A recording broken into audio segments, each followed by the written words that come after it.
Year 2021. It's been a while since I've done one of these. In 2019, a new drug came out called BKB to prevent MS. Unfortunately, BKB hit the streets and became more commonly known as Blackbird. This enhancement drug gave you the ability to experience reality in a whole new way. It gave me confidence, intelligence, and made me feel like a new person. In one dose, Blackbird gave me all of that. All of that at the same time. Gotta go.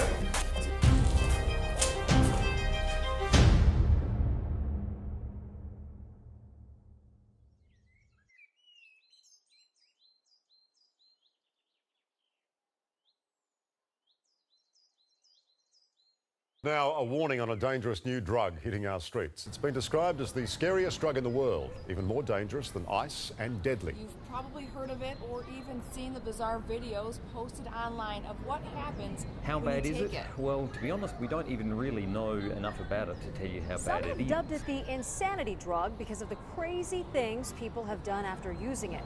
Now agencies are on the lookout for it on tri-state streets. It's cheap. Your it's body accessible. temperature rising to 105, 108 degrees. Well, the biggest danger is that the results are the effects are fairly Well, it does give them a euphoric sense and a high, powerful stimulant, stronger almost than methamphetamine, but also is addictive and more damaging because it lasts longer in the brain.